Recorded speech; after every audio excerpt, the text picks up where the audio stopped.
On this week's show, we hit the streets with the skateboarders of Athens. We're at the Timbersports World Championships in the Czech capital, Prague. We discover the traditional Ghanian sport of Oware.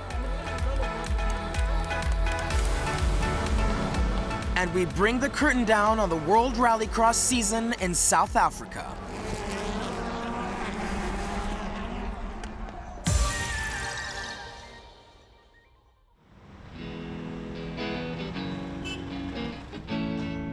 You have to be a complete loony and considered to be one being a skater 25 years ago in Greece. You would dress weird, and it's all that culture and all this fun and freedom and not going on a script.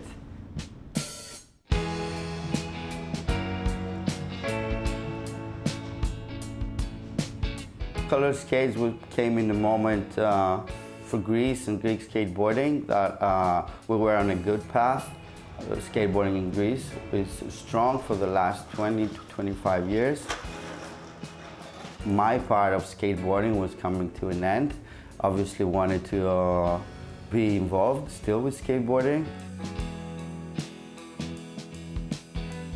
Well, after the first couple of years, we had this obviously major crisis in Athens, and 1 or 2 years that we opened up, prices went down. Like banks were starting asking back of totally legit loans. They were breaking the contract and saying, I don't know, we want the money back. So that was fun. You wouldn't know if next day we would be out of the euro, if we would have like a civil war. It was so tense, and people were dividing between the two choices. Really, and on those times you can see what people are made of. So we couldn't miss that inspiration being in all of this on our artworks, and we always had like this Greek heritage, and we have so much cool stuff from ancient mythology and stuff that we will always incorporate in our art. So we combine with our ancestors and the golden days we had then as in ancient Greece that really looked like we had nothing in common.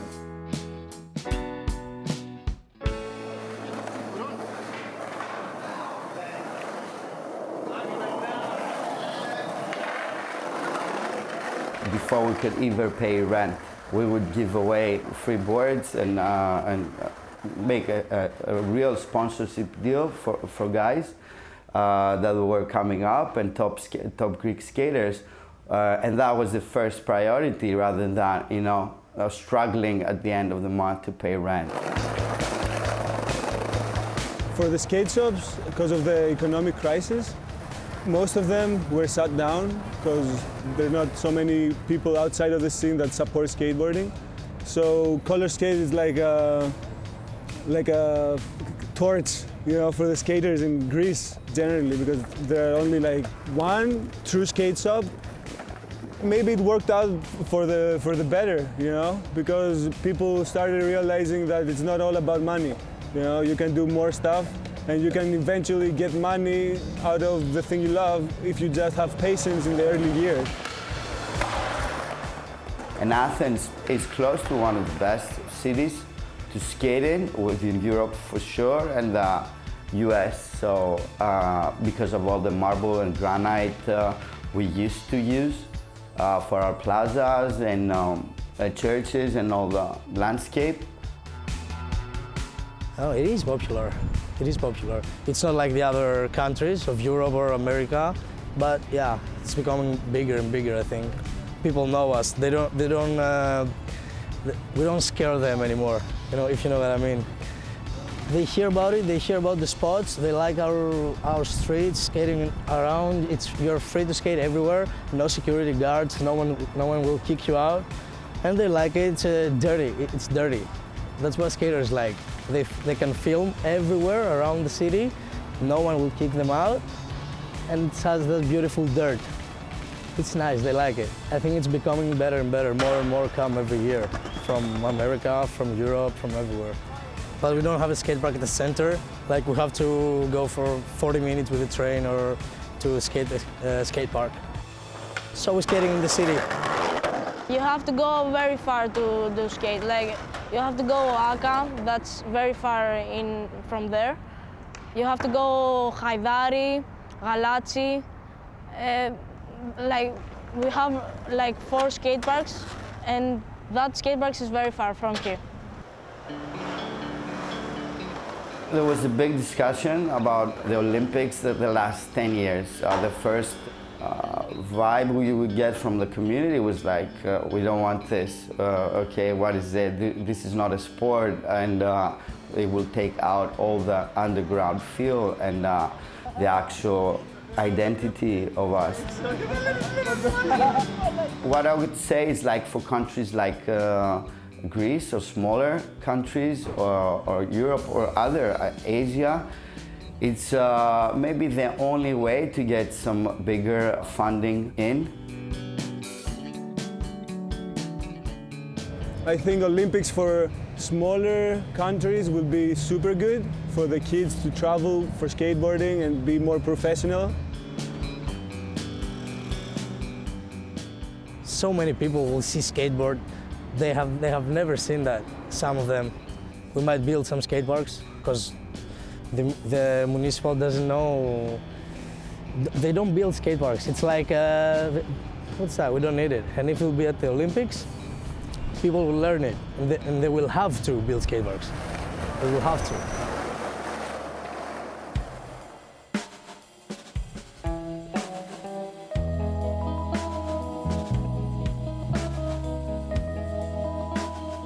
My name is Zachos Varfis, and I am the founder and architect of this space, La Track, which was a 19th century kind of courtyard that we built a bowl made of plywood, and the framework was all digitally fabricated. And it works, it's free to come in, but it has a bar, and that's kind of how it works. I studied architecture in London. I was also into skateboarding and surfing. I moved back to Athens. I was kind of bored with my prospects professionally, and then I thought maybe I can let myself do something that seems exciting to me, which was to take advantage of the opportunity that there were in the center of the city spaces like this that I thought had a lot of potential, but for most people were nothing spaces, just sitting there idle. Yeah, this year we had some amazing people come in from like California and Texas. Tony Hawk showed up. We were closed. I got a message on Instagram and I read it and it says, "Hi, I'm outside with my wife, but you're closed." And then I look and it's like Tony Hawk official. And I'm like, we open in the evening because it was summer opening hours. And he's like, I'm flying out. So. But yeah, that's been really nice to get like very good world-class skaters come here and kind of, you know, like skate like it's something well built. That's been really good.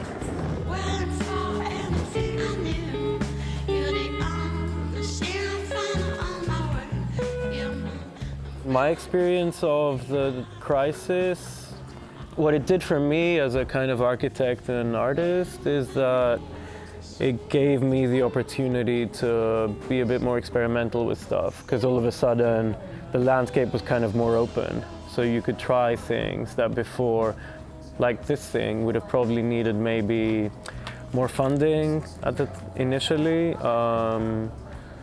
But it was possible to experiment and try something like that.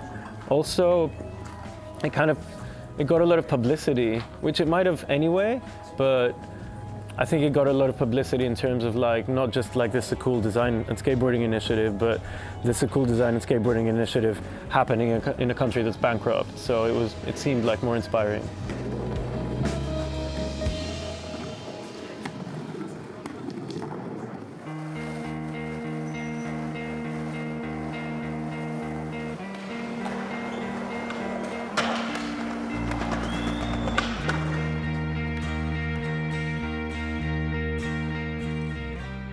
I'm more like, how can I say, like, I like, you know, I feel stuff, you know? I'm sensitive in the feeling-wise. So if I didn't have skateboarding, I would be like kind of depressed or something. So skateboarding is my guardian angel or something. I would never quit it for many things, for exercising, for social stuff, for getting a job. I mean, it's not good, but you don't get a lot of money, but I just say to myself, like, keep doing the thing I love. I'm still here, I'm surviving, so it works out. I prefer, you know, survive with skateboarding and have less than doing something to be depressed. Sometimes I'm helping my mother going for jobs or get her money, or I help her sometimes. But skate is what I like, and I'm going all day and I'm skating around. When I'm angry, I'm skating and I'm good. Then after one day, I'm good. It's like you know, cigarettes. Like if you do it one time, you want again and again. It's like that. You know, rolling on it, it's sometimes you're rolling and say, you know, what's this? How good did I get into that? And how much I love it. So pretty much every skater is about that.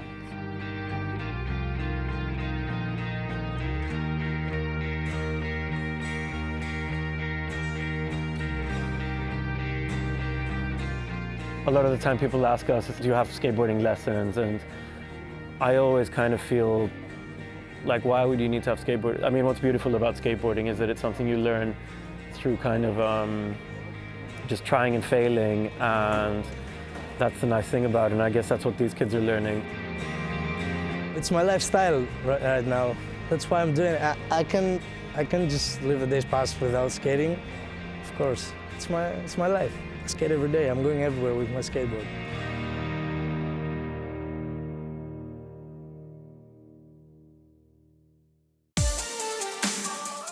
And now it's time for our sporting teaser.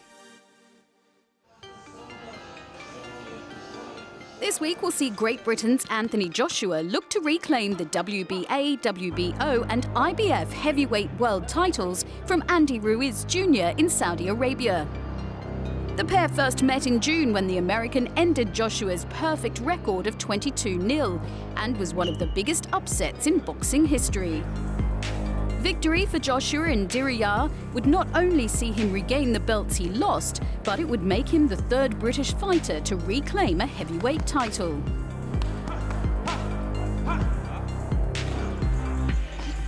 It would also be his 8th victory in a world title bout. Which is the subject for this week's question. We'd like to know which boxer has won the most title fights in the history of the sport. We will bring you the answer later on in the show.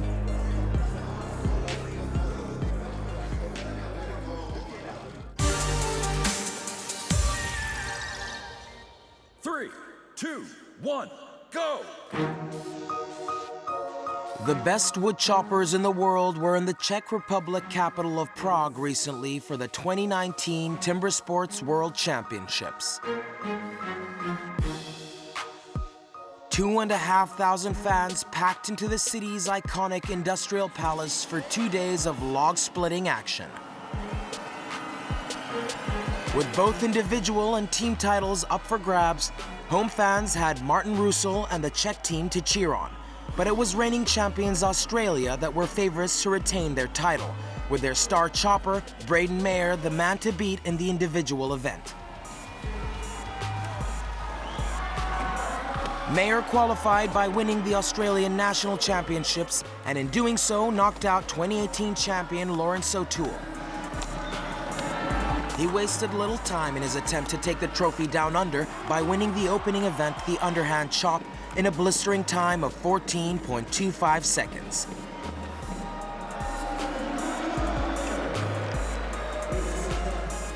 Further success came in the stock saw with another 12-point maximum.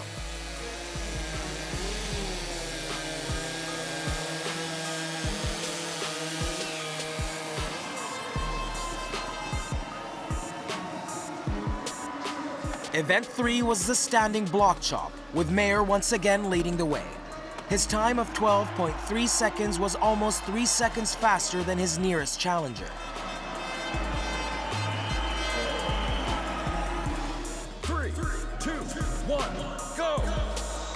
In the single buck, he went head-to-head with Canada's Ben Cumberland.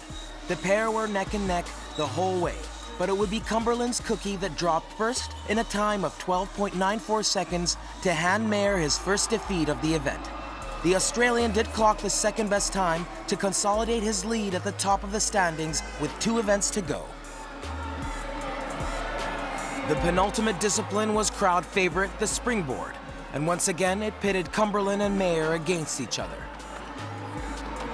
This time it was the Australian who came out on top with his 4th victory in 5 events, all but securing him the title going into the hot saw.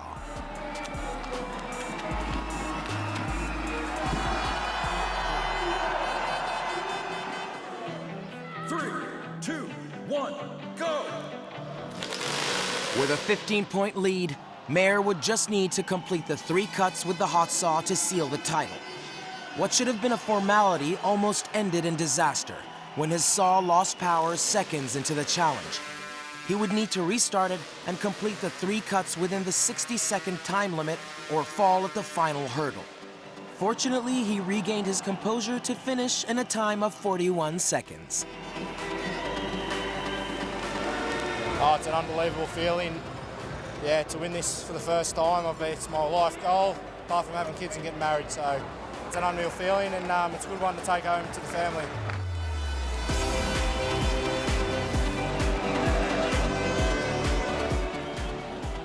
Mayer was also in the team event, with reigning world champions Australia one of 20 nations in attendance. The teams would compete in head-to-head relay races with 4 of the chopping disciplines contested. After 4 rounds, it was left to Australia to battle it out with old rivals New Zealand. Robert Dowling got New Zealand off to a great start in the stock saw, giving them a slight lead after the first leg. That advantage didn't last long, with Braden Mayer making short work of the underhand chop.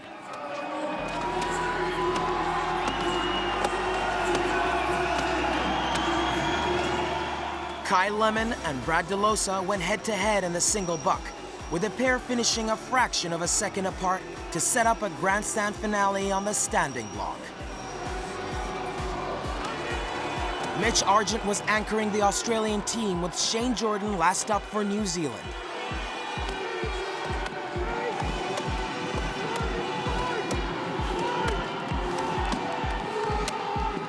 It would be Australia and Argent who edged it with less than 2 seconds splitting the teams.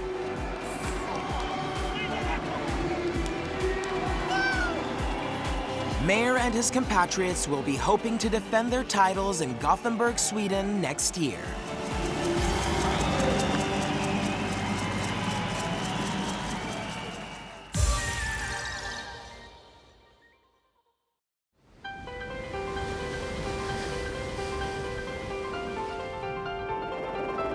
The record for the fastest single-handed voyage around the world is one that yachtsmen and women have fought over for years. Circumnavigating a distance of over 35,000 kilometers, it is one of the most challenging feats that sailors will face, enduring everything Mother Nature throws at them. With sailors facing weeks and months on their own at sea, it's an undertaking that requires great character and experience.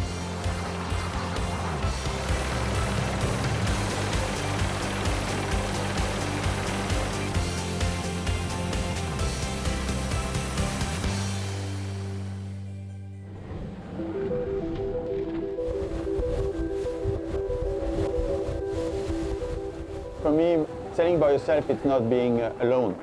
When I am by myself on board, I make the choice to be by myself. Because for me, it's a relation between my boat and Mother Nature. I know that Mother Nature doesn't care about me and she just keep going. But the confrontation I've got when I'm by myself with my boat, with Mother Nature, just pushed me to be something different, something better, something stronger.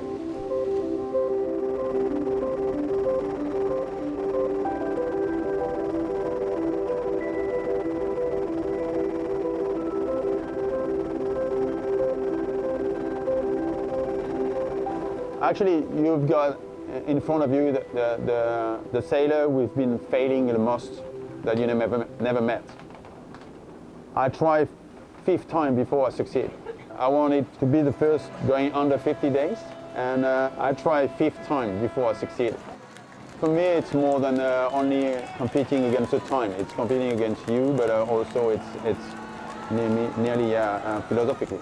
But sailing, it's for me all about that. It's my motivation, my first motivation. Pushing, falling down and try it again. In 2016, 48-year-old Thomas Coville broke the record for the fastest solo circumnavigation of the globe in a multi-hull when he completed the journey in a time of 49 days, 3 hours and 7 minutes.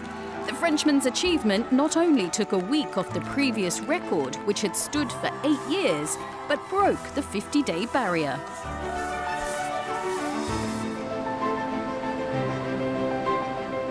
That record, though, stood for just a year before Coville's compatriot Francois Gabard broke it.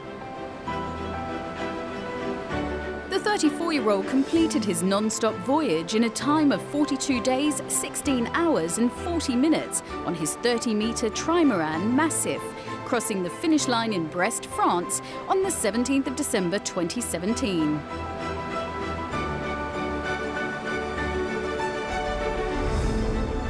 Gabard's time was also the second fastest outright circumnavigation in any class of boat.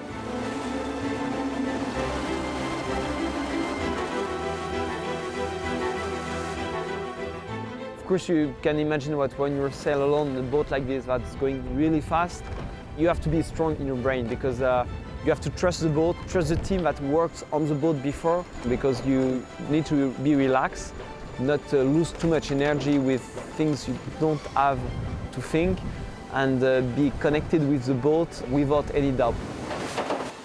If you have too much doubt, you can't do it.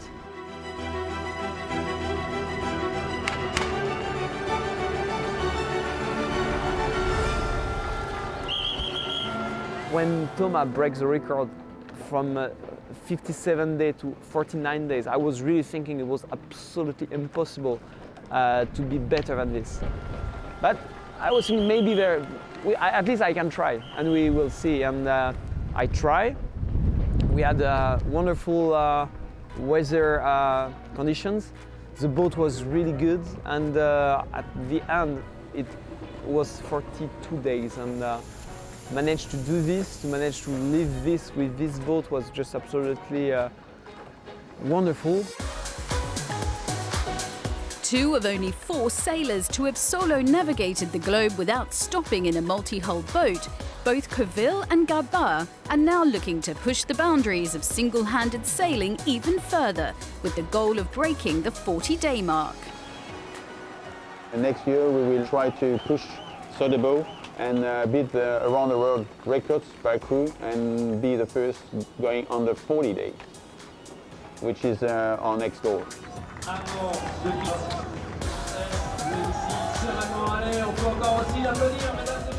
Sailing around the world with this type of boat solo, it's just something really big.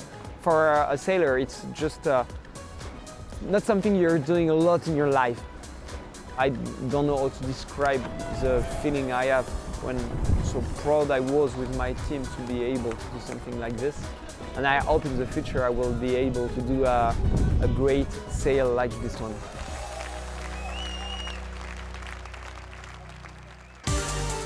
And great sporting achievements is the subject for this week's Top 5.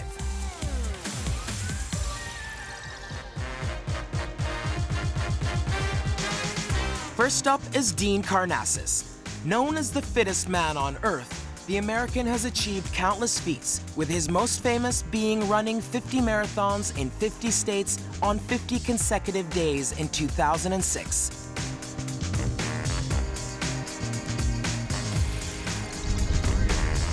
Herbert Nitsch, also known as the deepest man on Earth, is an Austrian freediver who has achieved 33 official world records across all freediving disciplines. In 2012, Nitsch surpassed his own no-limits depth with a dive of 831 feet in Greece. Uli Steck was a Swiss rock climber and mountaineer who set numerous speed climbing records, including that for a solo free climb of the north face of the Eiger, a feat he achieved in a time of 2 hours, 47 minutes, and 33 seconds in 2008.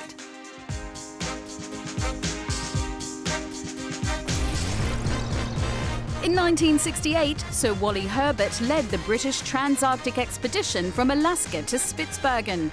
Known as the last great journey on Earth, it took Herbert's team 16 months to complete the 6,000-kilometre surface crossing of the Arctic Ocean. Finally, the man who fell from space. In 2012, Felix Baumgartner took part in the Red Bull Stratus project, falling from 127,851 feet and reaching a speed of 1,387.64 kilometers per hour. The Austrian broke the record for the highest altitude jump and became the first person to break the sound barrier outside a vehicle.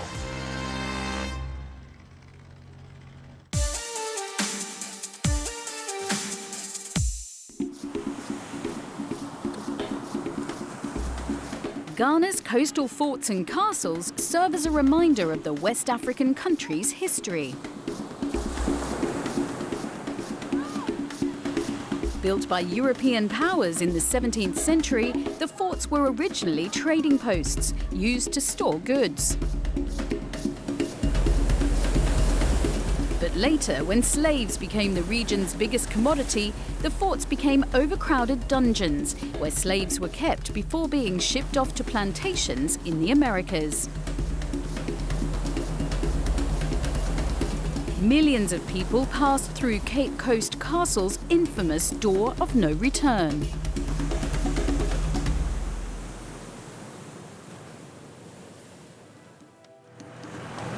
It wasn't until 1957 that the Gold Coast became independent and was renamed Ghana. Today, 28 million people call this land home, and over 2 million of them live in the nation's bustling capital city, Accra. Sport plays a big part of life in the city, and while football dominates, Accra is also home to an ancient game that is said to have been first played here over 10,000 years ago. The game in question is called Oware, and it's often referred to as African chess.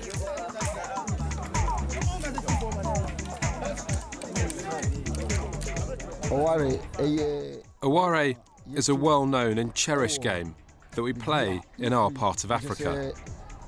It's a game that requires a lot of intelligence and strategy. It's often called the game of war. Anyone who excels at Oware is considered to be very wise. Belonging to the family of pit and pebble games, the basic aim in Oware is to capture more pebbles than your opponents. Considered the national game of Ghana, Oware is said to derive its name, which literally means he marries, from a local myth about a man and a woman who played the game for so long that they decided to get married in order to prolong the session. Ghanaians love Oware because it's a game that brings not only peace and unity, but it also sees people share ideas, and that can help the nation to move forward. Also, people here love it because it acts as an educational tool. A lot of people learned how to multiply and subtract through Oware. In fact, I'd say that's how most of us learnt mathematics.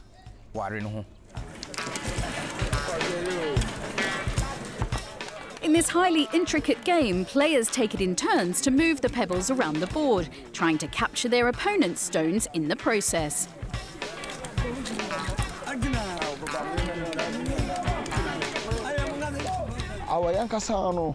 I would agree that Oware is definitely an educational game.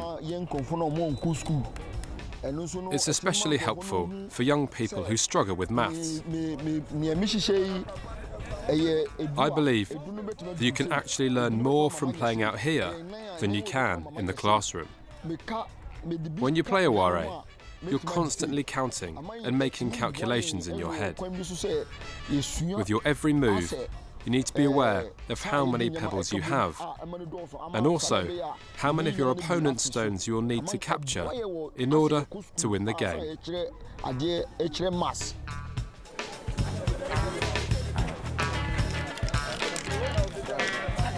Such games also serve a crucial social purpose. They give people the chance to get together, engage in lively banter, discuss daily topics, and, for a moment, forget about any of life's hardships. As an organiser here in Accra, it's my role to make sure that peace and harmony remain whilst the games are being played. I also help in the pairing up of the players, since I'm familiar with most of them. I know their strengths and weaknesses, and so can match people up fairly evenly. Although the game is still primarily a social pastime, there are Aware clubs all over the country, and national competitions are staged regularly. Some of the more competitive Aware games really do stir up the passions of the players.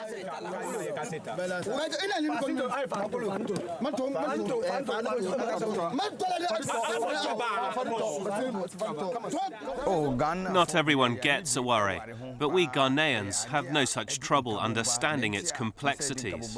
The game appeals to people regardless of what social class they come from.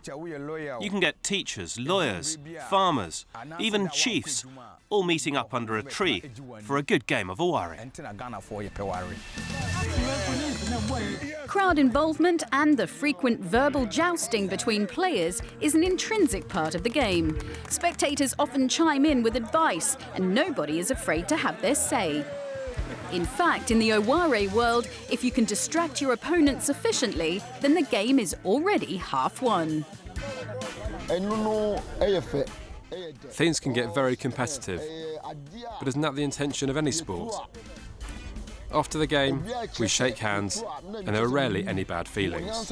Aware gives the people of Ghana the chance to demonstrate their mental skills. When I'm playing, I sometimes forget to have my dinner because I'm so engrossed in the game. It's a pleasant way to pass the time, and time certainly passes quickly when you're playing Aware.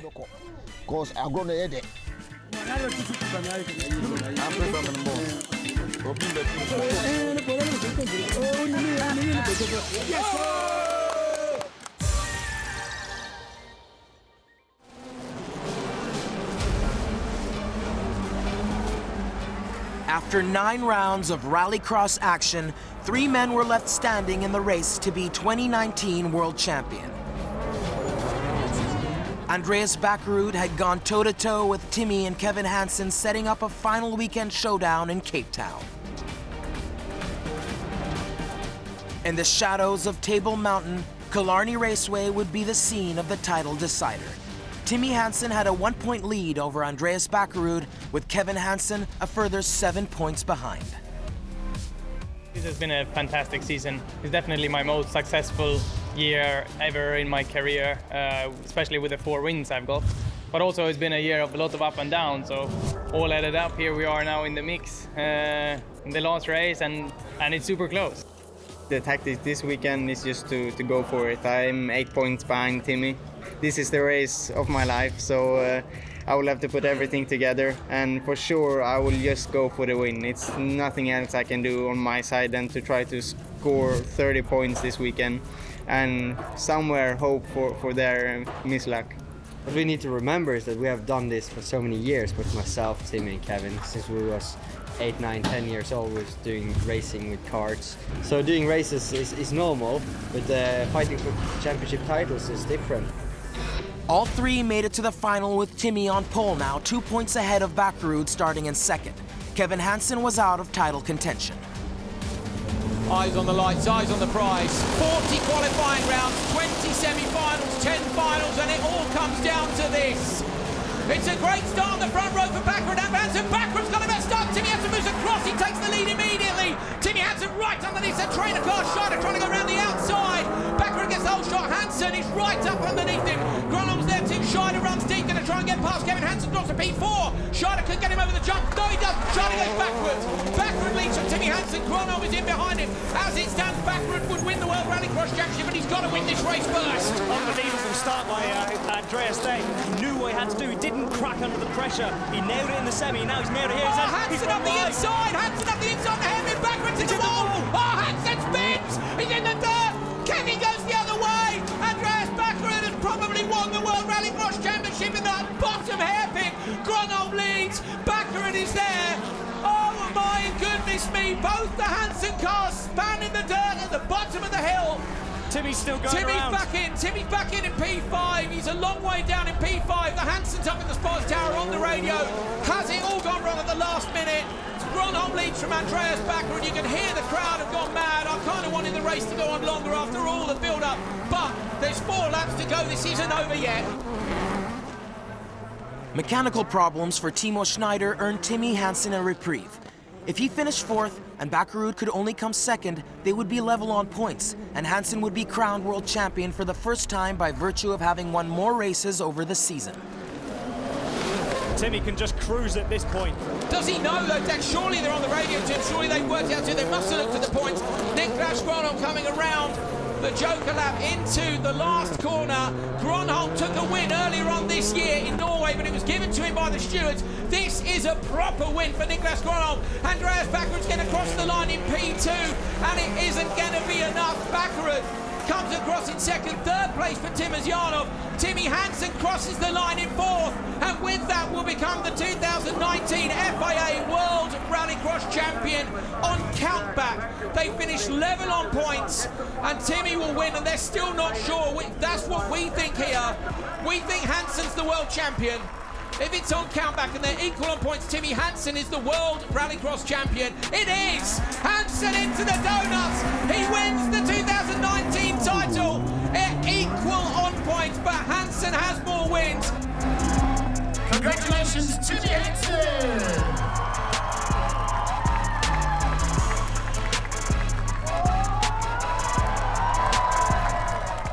I'm in shock. I was so focused. I think I put in the performance of my lifetime this weekend. Now I'm in shock. What a season it's been, and to end it like we're a world champion. With Timmy winning the world championship and Kevin in 3rd, Team Hansen MJP unsurprisingly topped the team standings to cap a great season for the Hansen family. And now the answer to this week's question. Earlier in the show, we asked you to name who has won the most title fights. The answer is Julio Cesar Chavez, who has an impressive record of 31 title bout wins. The Mexican made his professional debut aged just 17 and went on to compete in 4 weight divisions and win 6 world titles. Chavez achieved an overall record of 115 fights, 107 wins, 6 losses and 2 draws, with 86 of his victories coming by way of knockout.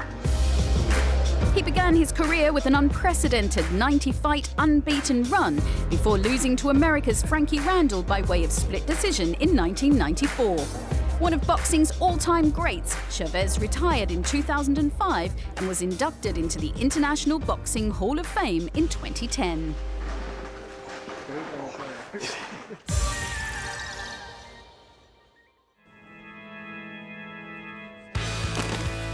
Kim Rhode is one of the most successful Olympians of all time. At the Rio Games in 2016, the 40-year-old American became the first woman to have won a medal at 6 consecutive Olympics. Although she didn't defend her gold medal from London 2012, the bronze in Rio made her the first Olympian to win medals on 5 different continents. One of the most common questions I get asked is, what is it like to stand on that podium, watch the American flag go to the top of the pole, hear the national anthem playing, and every emotion hits you at once. You want to run, you want to scream, you want to cry, you want to jump up and down, and you just don't know which one to do first. And part of that is because you're getting hit with the emotions of the memories, the good, the bad, the in-betweens that it took to get there.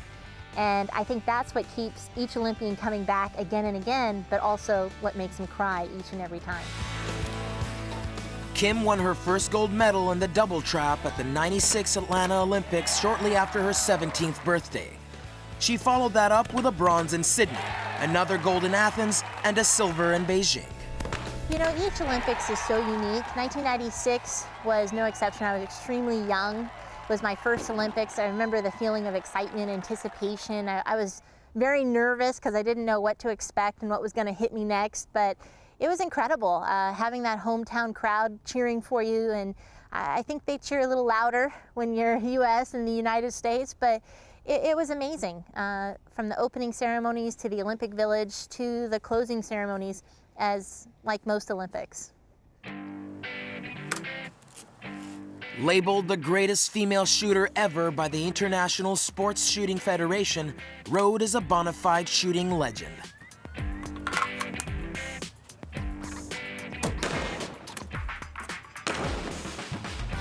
Hailing from a suburb of Los Angeles, Rhode began shooting when she was 6 and was entering competitions at 10. She was introduced to the sport by her dad, who served as coach to his daughter throughout her extraordinary career. My wife and I, we shot a lot. Like some people would go bowling or tennis or whatever. We'd go out and we'd shoot clay targets and hunt on weekends and on vacations. So when Kim was born, it was a natural thing for her to come in to the shooting sports with us and shoot. Rhode won her first world title aged just 13, and she remains the second youngest world champion in sports history, after Chinese diver Fu Min Sha, who won a world title aged 12. Very nice. To date, along with her 6 Olympic medals, Kim has won over 40 medals in major competitions around the world. Well, I think all parents are very proud of what their children have accomplished in their lives. Kim, to me, has been a gracious winner and a gracious loser. Not everybody wins every time. And to me, that's the most important thing, is to be good in a sport and be able to pass it on to other people. And like I say, she's done amazing things in her life, and we're very proud of her. The 40-year-old practices on the range almost every day for around 4 to 5 hours, shooting up to 1,000 rounds. Some of the qualities that make, I think, great shooters are hand-eye coordination, muscle memory, being able to do it 1,000 times, nothing different. Being able to be aware of your surroundings, the elements, as I like to say, the wind, the lighting, the background, all those things play a factor in being able to see the target. Your eyes, those are all so very important in the shooting sports, as well as there's endurance, little muscles that you don't realize you're using, but that, you most definitely will feel in the next day or so. Where she trains is a 160-kilometer round trip from where she lives, but Rhode loves being behind the wheel. Cars are a big passion of hers, and she has built up quite a collection which she never misses an opportunity to show off. So this is my garage behind me. Definitely have a few cars. I think I'm up to 16 now. There's only a few in this one, but why don't you guys come and check it out? This was the very first car that I got and I actually restored. It's a 1965 AC Shelby Cobra. It's a kit, has an original 427 side oiler. It's been stroked with a 428 crank, has 454 cubic inches, has all the bells and whistles, braided stainless steel lines. Every part on it is exchanged for stainless steel and buff to a mirror finish. It's an absolutely gorgeous car. I put the number 9 on it for 9 lives because they were a very dangerous car, and because of that, the speed and the power, you needed 9 lives to drive them. So this is one of my fun cars, my first car, and will be one that I have forever. Over here, this is one of my newest cars. This is a 1928 Model A Roadster. It is a super fun car to drive. Probably has a top speed of about 40 to 50 miles an hour. And you got to do all the double clutching, all original. Beautiful car, has a rumble seat that opens up in the back here, so you can actually have 4 people riding it. So you can see an extra seat for someone to sit in. Down here are some of the shells that I've shot through the years. You can see I've got 12 gauge, got a barrel of 28 gauges, and a barrel of 410s, some 20s, some 12s. And then these are the new Winchester box, actually, with me. I think it's better than a Wheaties. Actually, only 4 people have ever been on the face of a Winchester box. Teddy Roosevelt, John Wayne, the founder of Winchester, and now me. So it's a huge honor and very, very cool. Rhode, who is married with a young child, is the only daughter to Richard and Sharon. Whilst Dad is her coach, Mom handles her schedule, which has been busy since returning from Rio with that 6th Olympic medal. Along with classic cars, Rhode is also an avid collector of children's books. So this is my other hobby, which is collecting first edition children's books. And I do everything from first edition to the unusual. And I have a couple here I'd like to show you. So we'll start with the Wizard of Oz. I have a ton of Wizard of Oz's. This is the Road to Oz. Most people don't realize that the Oz books are actually more than just one book. It's actually a series. And this is one of the books in the series. This is a first edition, first state. And what makes it really interesting is that it's got really colorful pages. So as you thumb through, it's kind of rainbowed, which is really fun for kids. But my most favorite and one of my most prized possessions is a book that I actually got in London at the 2012 London Olympic Games, The Tale of Timmy Tippy Toes. I'm a huge fan of Beatrix Potter, and it is a first edition, which is fantastic. And you can see some of the illustrations in here. The oldest person ever to win an Olympic medal was Sweden's Oscar Swan, who won silver in shooting at the 1920 Games aged 72. With this sport being one in which competitors can still compete and win well into later life, Rhode could conceivably go on for many more Olympics yet. Should she medal at the 2020 Games in Tokyo next year, Kim Rhode could make history once again. It's not something that I'm focusing on. It isn't why I do this sport. I do it because I love it. And if I happen to break the record, great. But it's definitely something that I have my goals set on, and hopefully will have the honor to be able to represent the country again.